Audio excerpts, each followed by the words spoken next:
எல்லாருக்கும் வணக்கம். கார்த்திக் தமிழ் பேசுறேன்.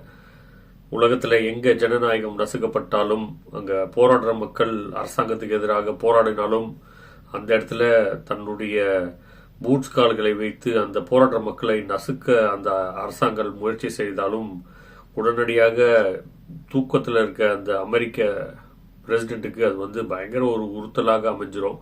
உடனடியாக அப்படியே பறந்து போய் தன்னுடைய செலவுல, தன்னுடைய மக்களின் வரி பணத்தில் வர்ற அந்த செலவுல போய் அந்த எங்கேயோ இருக்க நாட்டில் இருக்க மக்களை இந்த போராடுற மக்களுக்கு ஆதரவாக ஒரு மிகப்பெரிய புரட்சியை தூண்டிவிட்டும் அங்க அந்த ஆட்சி மாற்றத்தை நிகழ்த்தி, தங்களுடைய சொந்த செலவுல நிகழ்த்தி, ஜனநாயகத்தை அப்படியே நட்டு நடுநிலையா யாராலும் நம்பி எடுக்க முடியாதபடி ஜனநாயகத்தை நட்டு விட்டு தான் அடுத்த வேலையை பார்ப்பாங்க அமெரிக்கர்கள். அதே மாதிரியாக இப்போ ஈரான்ல போய் அங்க இருக்க மிகப்பெரிய தலைவரா, ஈரானியர்களுக்கு இருக்க மிகப்பெரிய தலைவரா இருக்க அவரோட சுப்ரீம் லீடரை கொண்டு இருக்காங்க. யோசிச்சு பார்த்தா கொஞ்சம் வாரத்துக்கு முன்னாடி தான் இன்னொரு உலக தலைவரை இன்னொரு உலக நாட்டின் தலைவரை கொண்டு அவருடைய வீட்டில் தூங்கிட்டு இருக்கும்போது அவரை கடத்தி கொண்டு இவர்களுடைய ஊர்ல வைத்து மிரட்டி அந்த நாட்டின் எல்லா எண்ணெய் வளங்களையும் இவர்கள் பேர்ல எழுதி அதை அந்த நாட்டை ஆட்சியும் செய்யறது கிடையாது. முன்னாடிலாம் போர் நடந்தா ஒரு நாட்டை பிடித்து அதை ஆட்சி செய்வாங்க. ஆனா அதெல்லாம் செய்யாம, ஆட்சியெல்லாம் நீங்களே செஞ்சுக்கோங்க, உங்க வளத்தை மட்டும் எங்ககிட்ட கொடுத்துக்கோங்க, நாங்க நல்லா பார்த்துப்போம் அப்படின்னு சொல்லி வெனிசுலா நாட்டில் நடத்துறாங்க. இது நடத்தின இதே மிகப்பெரிய உலக அமைதி விரும்பி, இதற்காக எனக்கு நோபல் பிரைஸ் கொடுக்கலன்னா நானே என் மேலேயே குண்டு போட்டு செத்துருவேன் அப்படின்னு சொல்ற அளவுக்கு ரொம்ப நல்லவரான இந்த ட்ரம்ப் தான் இதை நிகழ்த்தியிருக்காரு. இந்த ட்ரம்ப் ஆட்சிக்கு வர்றதுக்கு முன்னாடி என்னென்ன சொன்னாருன்னா, உலகத்துல இந்த மாதிரி மற்ற நாடுகளில் ஜனநாயகம் இருக்கா இல்லையா, இதை பத்தி எல்லாம் நாங்கள் கவலைப்பட போறது கிடையாது, அமெரிக்க நாட்டு மக்கள் தான் எங்களுக்கு முக்கியம், நாங்க போர்களை விரும்பாதவர்கள், நான் போரை விரும்பல, நான் அமைதியை நோக்கி விரும்புற ஒரு வியாபாரி அப்படின்லாம் சொல்லிதான் ஆட்சிக்கு வந்தார். ஆனா உலகத்திலேயே மற்ற அமெரிக்க ஜனாதிபதிகள் செய்ய துணியாத விஷயங்களை இந்த ட்ரம்ப் மிகப்பெரிய ஒரு வார் மாங்கர் அப்படின்னு தான் சொல்லணும். ஒரு போர் விரும்பி தான் இந்த கொடுமையான ஒரு மனசிந்தனை கொண்ட, ஈவு இரக்கமற்ற, தன்னுடைய லாபத்தை மட்டுமே கணக்கின்ற ஒரு மிகப்பெரிய மோசமான ஒரு நபராக தான் இந்த ட்ரம்ப் வெளியில வர்றாரு.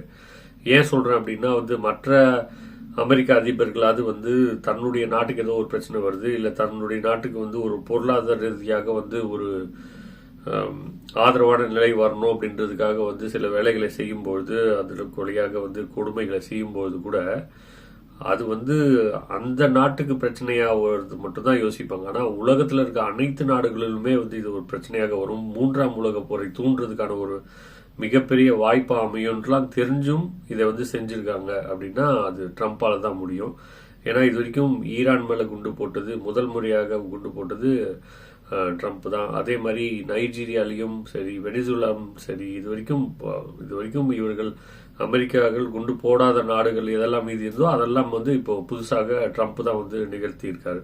இதுல மெயின் ஸ்ட்ரீம் மீடியாவை நீங்க பாத்தீங்கன்னா கதறானுங்க. என்ன சொல்றானுங்க அப்படின்னா, ஈரான் திருப்பி தாக்கி விட்டது, ஈரான் திருப்பி தாக்கி விட்டதுன்னு கூட சொல்ல, ஈரான் தாக்குதலில் இவ்வளவு பேர் இப்படி ஆயிட்டாங்க, பஹ்ரைன்ல அடிக்கிறாங்களாம், குவைத்தில் அடிக்கிறாங்களாம், கத்தார்ல அடிக்கிறாங்களாம், ஷார்ஜால அடிக்கிறாங்களாம். எப்படின்னா இவர்கள் எப்படி அந்த நியூஸை கொண்டு போறாங்கன்னா, ஈரான் இந்த மக்களை எல்லாம் தாக்குற மாதிரி காட்டுறாங்க.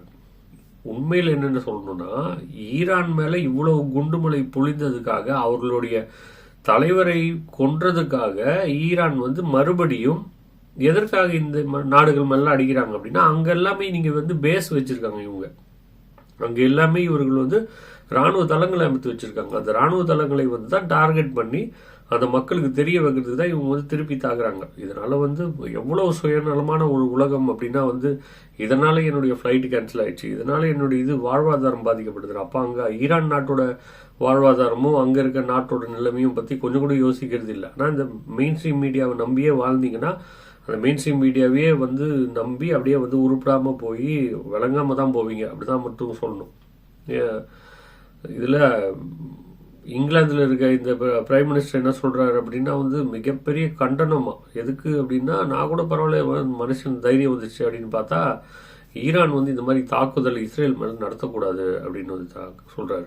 ஏன்டா நடத்தக்கூடாது அப்படின்னு சொல்றாருன்னு பார்த்தா, அங்க வந்து பாதிப்புகள் ஏற்படுமா. இதுல ஒரே வழி வந்து இந்த இடத்துல வந்து போர் சூழலை வந்து விரும்பல அப்படின்னா ஈரான் வந்து என்ன பண்ணணும்னா அவர்களுடைய அந்த ஆயுதத்துக்கான அந்த இதெல்லாம் வந்து இவர்களிடம் ஒப்படைச்சிட்டு போயிடணுமா.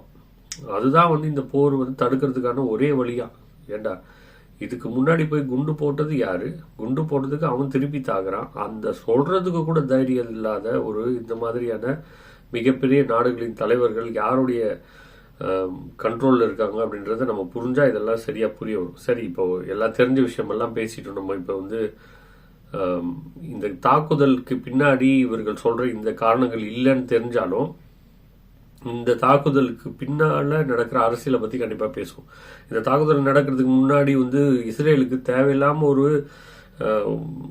தலைவர் வந்து போறாரு. அந்த தலைவர் போய் என்ன சொல்றாரு அப்படின்னா, இப்போ வந்து ஒரு ஊர்ல வந்து ஒரு கலவரம் நடக்க போறதுன்னு வச்சுக்கோங்க. கலவரம் நடக்க போகுதுன்னா அந்த கலவரத்துல முக்கியமாக வெப்பன் சப்ளை பண்றதோ இல்ல ஒரு ஒரு ஆதரவாக ஏதாவது பிரச்சனை வந்தா நானும் வருவேன் அப்படின்றது வந்து யார் பக்கம் நீ நிக்கிற அப்படின்னு தெரிலன்னா வந்து தல்லே தட்டி ஒழுங்கா வந்து என் கூட வந்து அண்ணனுக்கு மாலை போட்டு என் கூட தான் இருக்க அப்படின்னா மாதிரி எல்லாருக்கிட்டையும் சொல்ற, இல்லைன்னா உன் மேலேயும் தலையிலேயும் ஒரு தட்டு தட்டுவோம் அப்படின்னு சொல்றது ஒரு ஒரு விஷயமா இருக்கும். அந்த மாதிரி தான் ஒரு தலைவரை கூப்பிட்டு வச்சு போர் சூழல் உருவாகிறதுக்கு முன்னாடி இதை வந்து தேவையில்லாம இவர் ஏற்கனவே யாருன்னா போன தடவை அங்கே போனப்பே வந்து பயங்கரமா குழுன்னு அவங்கள வந்து டான்ஸ் மூலமாகவும் பாட்டு மூலமாகவும் வந்து குழுன்னு வச்சிருந்தவர் தான். அவரை மறுபடியும் கூப்பிடுறாங்க, ரிப்பீட் ஆடியன்ஸ். இவரை கூப்பிட்டு அங்கே வந்து ஒரு போலியான ஒரு அவார்டு ஒன்றை வந்து தாலியை கட்டி இவரை வந்து கண்கலங்க செஞ்சுட்டாரு. கண்கலங்க செஞ்சுட்டு அவருக்கு ஒரு புது பேரும் அவார்டும் கொடுத்துருக்காரு. இந்த அவார்டுலாம் வந்து முழுக்க ஃபேக்கு, முழுக்க வந்து நாச்சியப்பன் பாத்திர கடையில் அடிச்சது. இதை பற்றி அதிகமாக இந்த காலையில் பேச வேணாம். ஆனால் வந்து அந்த இதெல்லாம் வந்து இது ஆட்டக்காரனுக்கு இவர் இங்கே போய் வந்து அவரை வந்து அந்த நாட்டில் இருக்கவங்களுக்கு வந்து நான் உங்கள் பக்கத்தில் தான் நிற்கிறேன்னு சொல்ல, அவன் வந்து நாச்சியப்பன் பாத்திர கடையிலேருந்து ஒரு பாத்திர கடையிலேருந்து இவருக்கு ஒரு பேர் அடிச்சு பின்னாலேருந்து 3 முடிச்சை போட்டு அனுப்பிட்டான். இவரும் வந்து எனக்கு இன்னைக்கு 2 ஃபோட்டோ ஷூட் நல்லா ஆச்சு, ஆப்பர்ச்சுனிட்டி நல்லா ஆச்சு அப்படின்னு சொல்லிட்டு முக்கியமான ஒரு விஷயத்த வேற வந்து நம்மளோட ஷேர் பண்ணிட்டு வந்திருக்காரு. என்னன்னா, இத்தனை நாள் வந்து எதுக்கத்தாலும் பரோட்டா மாதாக்கின்னு அந்த பாரத் மாதாக்கிக்கு புருஷன் யாருன்றதையும் வந்து தெளிவா சொல்லிட்டு வந்துட்டாரு. என்னன்னா, இஸ்ரேல் வந்து டேடியா, இந்தியா வந்து மம்மியா. ஸோ இவ்வளோ நாள் வந்து நம்ம பராட் மாதாக்கிக்கு வந்து யார் புருஷன் தெரியாமல் இருந்துச்சு. இப்போ ரொம்ப தெளிவாக தெரிஞ்சிச்சு. இதுக்கு பின்னாடி நடக்கிற இந்த விஷயங்கள்லாம் பார்க்கும்போது இவர்களுக்கு இந்த ஜனநாயகத்துக்கு மேலேயும் அக்கறை கிடையாது, இந்த போராடுற மக்கள் மேலேயும் அக்கறை கிடையாது. இவர்களுக்கு முழு கண்ட்ரோல் வந்து வேணும் அந்த நாட்டு மேலே. ஏன் வேணும் அப்படின்றதுக்கு 2 விஷயங்கள் இருக்கு. இந்த 2 விஷயங்கள் என்ன அப்படின்னா, ஒன்று, ஈரானை சுற்றி இருக்க இடத்துல முக்கியமான ஒரு புள்ளியாக இருக்க இந்த ஸ்ட்ரெய்ட் ஆஃப் ஹார்மஸ், இந்த இடத்த வந்து இவர்கள் இப்போ ஈரான் வந்து இது வந்து மூடி இருக்கு, இது வழியாக யாரும் வந்து பயணம் செய்ய முடியாதுன்னு சொல்லியிருக்காங்க. இது ஏன் முக்கியமான ஒரு இடம் அப்படின்னு பார்த்தீங்கன்னா, இது வழியாக தான் அதிகமான எண்ணெய் வளங்கள் வெளியில போகுது. உலக வர்த்தகமே இது வழியாக தான் வந்து நடக்குது. இந்த இடம் வந்து எப்பவுமே ஈரானோட கண்ட்ரோல்ல இருக்கிறதுனால அங்கே இப்போ அமெரிக்க போர்க்கப்பல்கள் வந்தது. அந்த இடத்துல இருந்து தான் இவர்கள் தாக்குதல் எல்லாம் நடத்துறாங்க.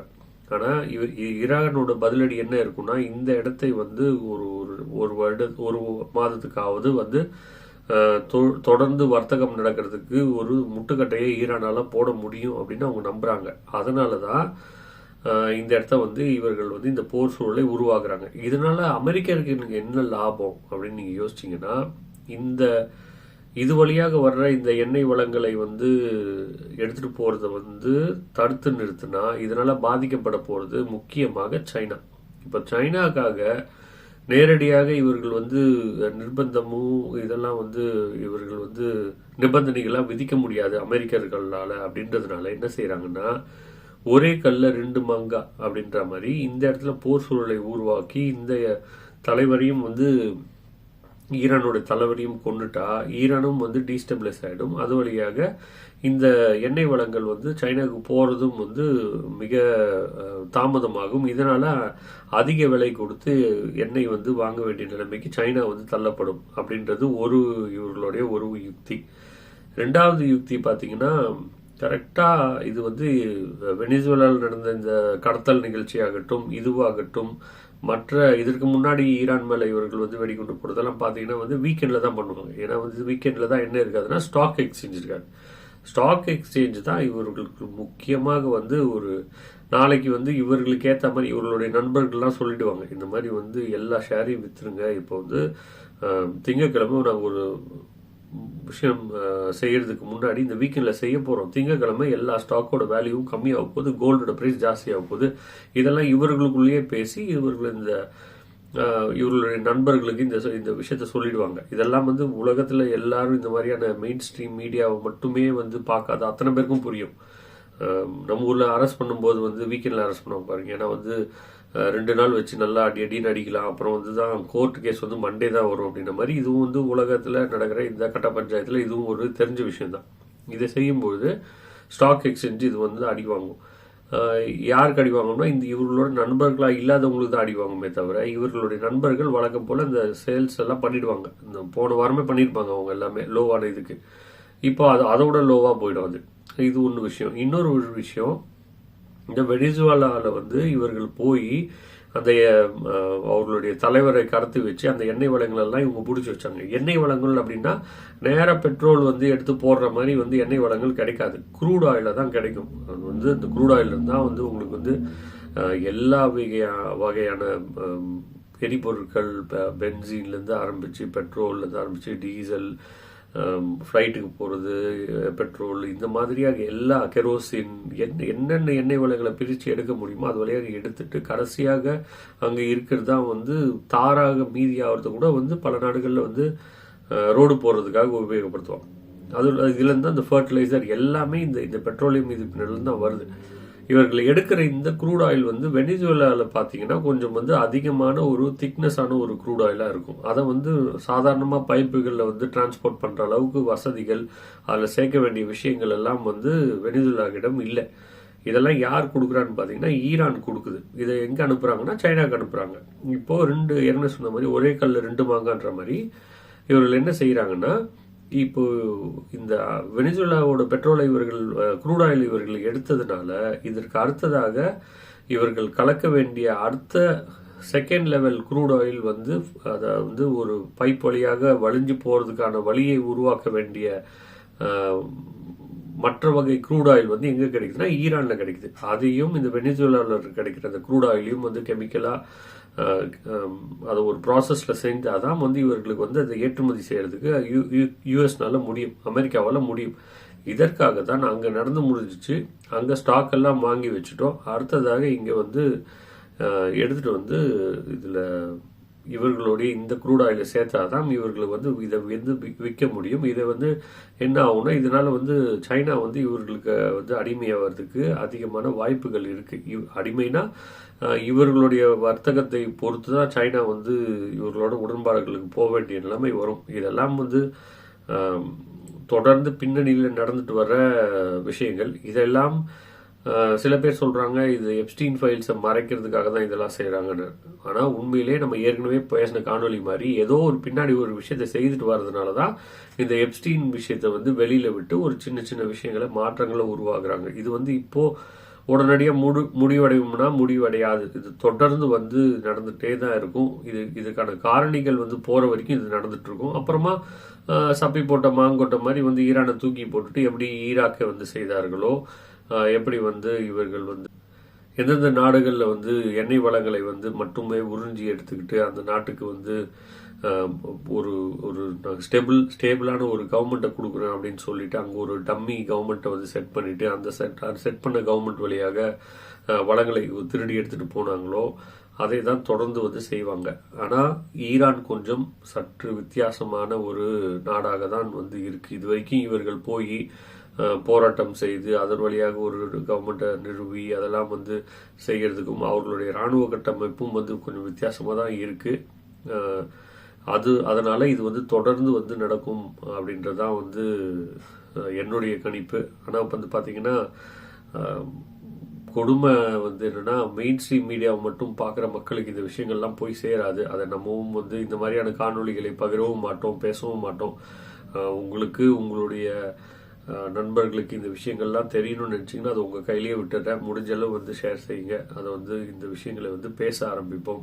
ஏன்னா மெயின் ஸ்ட்ரீம் மீடியால என்ன சொல்றாங்கன்னா, இஸ்ரேல்ல ஒரு டெல் அவீவ் அப்படின்ற அவங்களுடைய தலைநகரத்துல ஒரு பெண்மணி இறந்ததை வந்து தொடர்ந்து இங்க பிபிசியில வந்து மூக்க உறிஞ்சி உறிஞ்சி சிந்தி சிந்தி அழுகுறானுங்க. அதே மாதிரி வேற ஒரு ஊர்ல வந்து 2 பேர் வந்து மிலிட்ரி பேஸ்ல இருக்கவங்க 2 பேர் செத்துவாங்க. மொத்தமே 3 பேர் தான் செத்துருக்காங்க இந்த இதுல இஸ்ரேல்ல.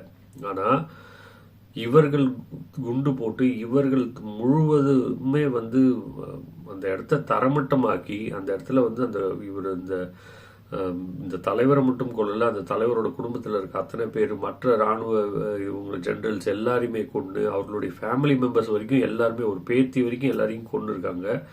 பக்கத்திலேயே இருந்த ஒரு பெண்களோட பள்ளிக்கூடத்தில் வந்து பாம்பு போட்டு அதையும் வந்து தரைமட்டமாகியிருக்காங்க. அதில் எவ்வளோ பேர் செத்துருக்காங்க, ஒரு 300 பேர்கிட்ட வந்து செத்து போயிருக்காங்க.